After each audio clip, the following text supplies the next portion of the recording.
میں عمران خان صاحب نے آج جلسہ کیا اور اس میں اعلان کرنا تھا اگلے لانگ مارچ کے حوالے سے. شاید آپ بھی یہ ایکسپیکٹ کر رہے ہوں, بہت سارے لوگ یہ توقع کر رہے تھے. کیا آپ یہ ایکسپیکٹ کر رہے تھے, اور آپ کے خیال میں عمران خان کے ذہن میں کیا چل رہا ہے کہ پھر وہ اعلان نہیں کر پائے؟ دیکھیں, میرے خیال میں تو حالات اتنی تیزی سے خراب ہو رہے ہیں کہ 2-4 دن آگے جانا کوئی قیامت نہیں ہے. ابھی شاید وہ کل آ رہے ہیں, اسلام آباد آئیں گے, تو میری اگر اندر کی سیاست دیکھیں کل کراچی کے پیٹرول پمپوں پہ لوگوں نے آگیں لگائی ہیں, اور ابھی ایک قسط آئے گی تیسری جب پیٹرول کی 24 یا 25 تاریخ کو, 15 تاریخ کے بعد.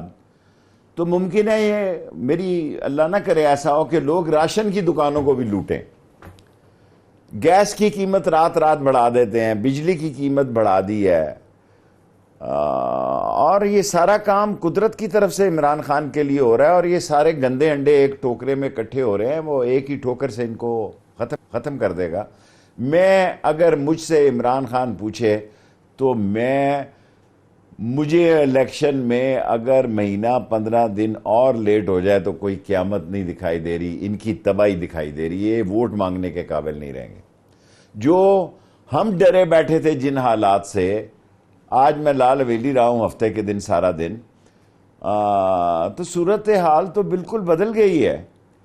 اور جس بے وقوف نے یہ اعلامیہ بنایا اور جو ماسٹر پلان بنایا اور جو یہ اسٹریٹجی بنائی اور جو یہ طریقہ کار اپنایا, میں سمجھتا ہوں وہ تو کوئی عمران خان کا اندر سے بہت بڑا حامی تھا. کدھر گئی میری ایم کیو ایم کا میئرشپ اور ان کے دفتروں کا کھلنا؟ اور حالانکہ میں تنقید نہیں کر رہا, اور ان کو عمران خان کی مہنگائی میں وہ بولتے تھے, میں بھی بولتا تھا, لیکن اب تو کوئی بیان نہیں آ رہا ان کا. میں توقع رکھتا ہوں کہ ایم کیو ایم ایک مسائل زدہ غریب کی جماعت ہے, وہ بولے بھائی. میں ایم کیو ایم کو آج آپ کے پروگرام میں کہنا چاہتا ہوں, آپ کی چپ سے آپ کو بڑی چپ لگ جائے گی, کیونکہ آپ ترجمانی کرتے ہیں مسائل زدہ لوگوں کی. آپ وہ صدیق چپڑاسی کے سپوکس پرسن نہیں ہیں, یا مسرور کے, یا مسالے والے کے, یا پاپڑ والے کے. اور آپ کے ساتھ آصف زرداری نے وہ کرنا ہے جس کا آپ کو اندازہ نہیں ہے. صحیح ہے شیخ صاحب, یہ آپ نے کہا کہ 15 دن مہینہ اوپر بھی چلا جائے کوئی فرق نہیں پڑتا, لیکن یہ تاریخ نہ دینے کی وجہ یہی ہے جو آپ سمجھ رہے ہیں کہ ماحول بن رہا ہے ان کے خلاف میں, یا آپ کے خیال میں عمران خان کے رابطے ہیں وہ اس طرف دیکھ رہے ہیں کہ بجٹ پاس ہو جائے, کچھ یقین دہانی ہے عمران خان کے پاس؟ وجہ کیا ہے تاخیر کی؟ دیکھیں, میں کور کمیٹی کی میٹنگ میں گیا تھا, اس وقت تک تو کوئی رابطے نہیں تھے, اور جو رابطے ہوئے تھے, جو رابطے پرویز خٹک نے جو معاملات تھے وہ خان صاحب کے لیے قابل قبول نہیں تھے. اور کل پرسوں اگر آئے تو میں ملنے جاؤں گا, تو میں کہوں گا کہ ہونے دیں 10-15 دن اور. اب تو سنا ہے, آج مجھے کسی نے کہا کہ ایف آئی اے نے کہا کہ وہ ان کو گرفتار کرنا چاہتے ہیں, اور جو سپریم کورٹ نے 100 موٹو ایکشن لیا ہے. میں خان صاحب آپ سے صرف ایک بات پوچھتا ہوں, کبھی دنیا میں آپ نے یہ سنا کہ میں نے خود اپنا نام ای سی ایل سے نکال لیا؟ کبھی آپ نے سنا کہ میں نے 15 پروسیکیوٹروں کو بلایا کہ کوئی میرے خلاف شہادت نہ دے, رانا ثناء اللہ صاحب نے, اور فرد جرم نہ لگ سکے؟ کبھی آپ نے سنا کہ میں نے اپنے بیٹا وزیر داخلہ خارجہ بنا لیا, اس نے چیف منسٹر بنا لیا, تیسرے نے مواصلات بنا لیا, چوتھے نے مذہبی بنا لیا؟ لوٹ مچی ہوئی ہے. منی لانڈرنگ کیس میں دنیا میں سلطانہ ڈاکو تو قبول ہے,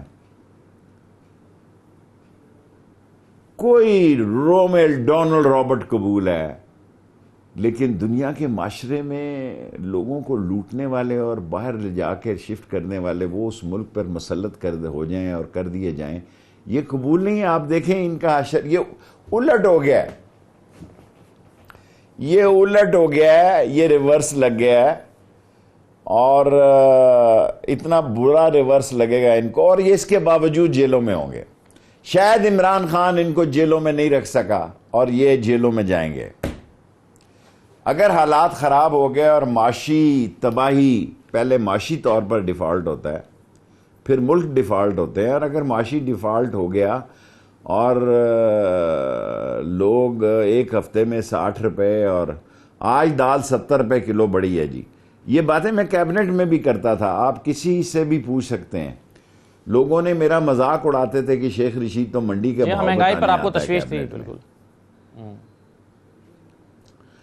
اور میں چینی اور آٹے کے ایکسپورٹ کے، گندم کے مخالف تھا، اور میں واحد وزیر تھا کہ جس نے نوٹ لکھایا اس پہ. آج تک پاکستان کی تاریخ میں کسی کی جرت نہیں ہے کہ اپنی کیبنٹ میں اختلافی نوٹ لکھائے، کیونکہ میں سمجھتا ہوں آج 100 روپے چینی ہو گئی جناب، پھر کر کے ہو گئی ہے 100 روپے چینی. اور ایک بات میں آپ سے عرض کروں کہ میں نالا لئی کے بعد ریٹائر ہو جانا چاہتا تھا کہ یار علاقے کے مسائل جو ہیں وہ بڑے گھمبیر ہیں، لوگ ہم سے مطمئن نہیں ہیں. اور آج ایسی صورت حال دیکھ رہا ہوں کہ شاید گھر ہی بیٹھے رہیں تو اللہ تعالیٰ ووٹیں ڈلوا دے. ان کی شکل دیکھ کر لوگ نفرت کرتے ہیں، کوئی اور شکل لے آتے. کسی دیکھیں عمران خان نے 3 سال تک یہ صدیق چپڑاسی میرا خیال نام تھا، ابھی رابطوں کا مقصود چپڑاسی کہتے ہیں، ملک مقصود نام ہے اس کا. اینی وے میرا سوال یہ ہے شیخ صاحب کہ آپ نے ابھی رابطوں کا ذکر کیا اور پرویز خٹک صاحب کا ذکر کیا. اس میں سب سے زیادہ جو شاید مؤثر کردار ادا کر سکتے تھے وہ تو آپ ہو سکتے تھے. آپ کے وہاں بھی رابطے ہیں، آپ کا عمران خان کے ساتھ بھی قریبی رابطے ہیں، عمران خان آپ کی بات سنتے بھی ہیں اور توجہ سے. آپ نے اپنا کردار ادا کیا یا کرنے کو کہا گیا، یا آپ نے خود ذاتی طور پر خود کو دور رکھا اس رابطوں کے کا کردار ادا کرنے سے؟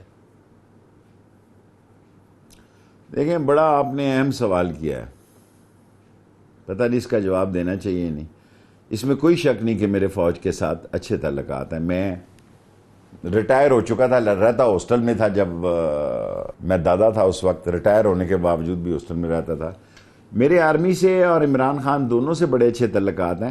لیکن خان صاحب نے کہا کہ یہ ٹیم میں نے سلیکٹ نہیں کی مذاکرات کی.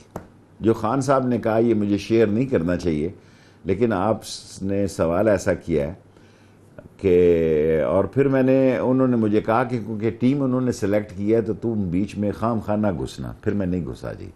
لیکن میں 2-3 دن سے سوچ رہا ہوں کہ میں اس بات میں پڑھوں، لیکن عمران خان سے بات کرنے کے بعد پڑھنا چاہتا ہوں. 2-3 دن سے میرے اندر یہ شدت سے سوچ پیدا ہو رہی ہے کہ مجھے کوئی رول ادا کرنا چاہیے. آپ کو لگتا ہے جو پہلے ٹیم تھی جو سلیکٹ ہوئی یا بنائی گئی وہ کام نہیں کر پائی شیخ صاحب؟ نہیں، میں یہ تو نہیں کہہ سکتا. میرے خیال میں جو ان کی تجاویز تھی وہ عمران خان کو قابل قبول نہیں تھی. جو 2-3 تجاویز تھیں وہ خان صاحب کو قابل قبول نہیں تھی. جو میری اطلاعات ہیں، یہ غلط بھی ہو سکتی ہیں، سنی سنائی باتیں، لیکن جو 2-3 تجویزیں تھیں وہ عمران خان کو قابل قبول نہیں تھی، اس لیے انہوں نے مسترد کر دی. شیخ صاحب کیا یہ بات درست ہے کہ جو ٹیم ایک مذاکرات کا کردار ادا کر رہی تھی یا رابطوں کا کردار ادا کر رہی تھی، اس ٹیم نے عمران خان کو کنونس بھی کرنے کی کوشش کی مختلف نکات پر، اور ان میں سے ایک نقطہ یہ بھی تھا کہ اسمبلیوں میں واپس چلے جائیں، اور عمران خان صاحب نے اس تجویز کو سختی سے رد کر دیا. تو وہ جو ٹیم ہے مذاکراتی وہ عمران خان کو نہ صرف پیغام دے رہی ہے بلکہ کنونس بھی کر رہی ہے، یہ بات درست ہے؟ میں نہیں مانتا کہ اسمبلی جو تجاویز تھیں اس میں اسمبلی اس وقت تک استعفے نہیں ہوئے تھے. یعنی اس وقت جو 1-2 میٹنگز ہو چکی تھی اس میں عدم اعتماد ہو چکا تھا، لیکن یہ تجویز اس میں شامل نہیں تھی کہ آپ اسمبلیوں میں جائیں.